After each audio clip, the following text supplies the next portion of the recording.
And if you rifle through the list of options, you can invest in companies, but which company? If you invest, there's no company in Zimbabwe that'll save you. So I guess if you X out all the international companies and you invest in domestic companies in the country where you live, the question then is, do you actually know enough to handicap their performance?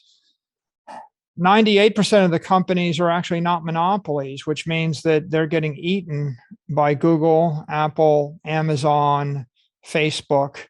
So if you're buying a non-monopoly company, it's risky for all sorts of reasons. If the company has employees, it's risky because of employment taxes and labor policy and unionization.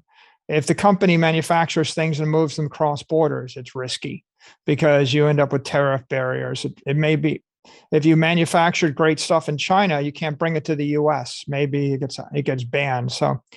So if you're trying to save your capital by investing in companies, you take on all sorts of corporate risk. If you're trying to preserve your capital by buying bonds are currency derivatives.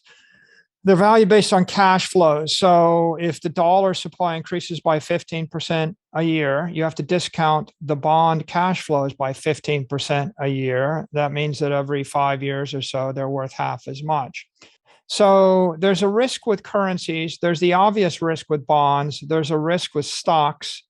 And that takes you to property and collectibles. So maybe you collect Rolexes. A lot of people are doing that. A lot of people, you can see what people are doing in this macroeconomic environment. They're buying watches. They're buying luxury cars. They're buying real estate. If you look over the past 2 years, the money supply expanded by 40%. Single family homes in the US increased in price by 40%.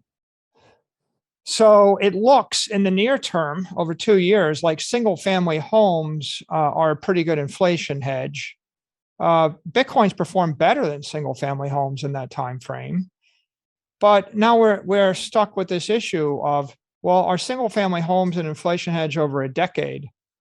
And the challenge there is that as the price of homes go up, then there's an incentive for home builders to build more homes.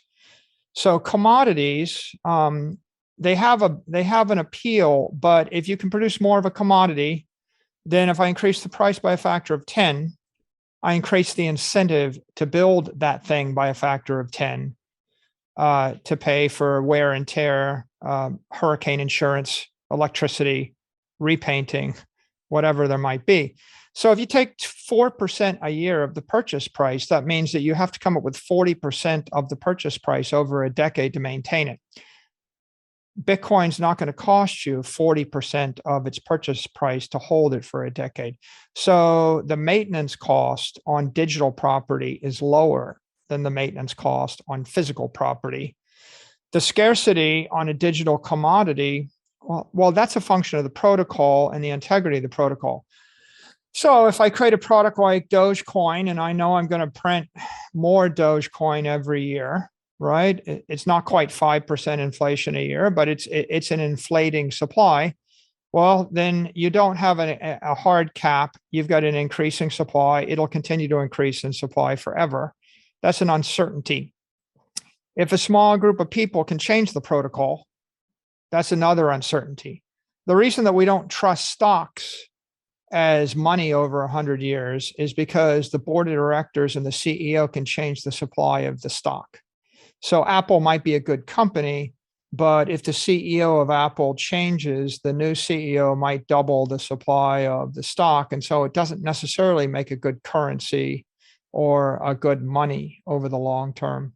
And that's why it's a useful asset right now. And it ought to be part of people's portfolios. And I can't think of anything better, right? I mean, there are other things you can own, other assets. You can own Apple stock, you can own Google, you can own a building in Los Angeles, and you can own the New England Patriots. Well, you can't, right? I can't, right? But the things that you could own, they're challenging to own, they're expensive to maintain, they're not necessarily portable and universally desirable around the world. And in many cases, you may not be able to take personal custody of it. You know, we got a phrase, not your keys, not your coin. in the Bitcoin world. But if you own a building in Moscow, maybe you don't own the building.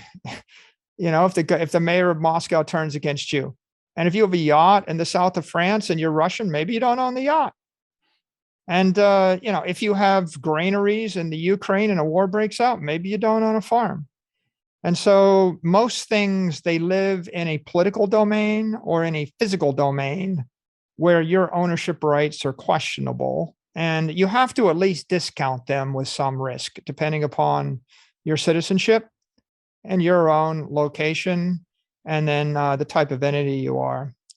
I think Bitcoin, it appeals because it is the purest form of property or ownership that the human race has yet to divine. I think the mortgage looks more risky because the cost of capital is doubled. And so, I think there's a point. Would I borrow money at 5 or 6%? Well, if it's 30 years and it's mark-to-market money, and I thought that, and I had passion for spending it on something, I would definitely borrow the money to maintain a lifestyle if that's what you wanted to do at that rate. I think it's no brainer that you would rather be holding a 30-year mortgage than holding any other kind of debt. For example, you probably would be better off to borrow money at 500 basis points in order to pay off your credit card debt. And you'd definitely be better off to pay off any margin loan, because those things are much more expensive, either in interest rates or they're much riskier. That's one part of the technology world. And it's an embryonic part. The difference between the technology and the non-crypto market, like the technology that Apple's using, and the technology in the crypto market, is that Apple's technology is sitting generally in a regulatory zone where there's less murkiness. There's not a massive debate about whether Apple can add a certain feature to the iPhone. 98% of what Apple does is not that controversial. 2% is. On the other hand, in the crypto world, about 75% of what they do is controversial. So there's a lot of controversy and there's a lot of uncertainty and a lot of murkiness in crypto, which makes it very, very high risk and more like it's appropriate for venture capitalists generally, and it's a speculation. And it'll continue to be that way until we lay down clear lines about rules for crypto exchanges, what's compliant, rules for cryptocurrencies, what's a stable coin, rules for crypto securities, right? Don't ask me why. I wasn't around when they made the decision. But you can see for that reason, it really depends on what entity you are, right? Are you a venture capitalist? Are you a public company tech investor? Are you a macroeconomic investor? Or are you a saver, right? And then you would choose the assets accordingly.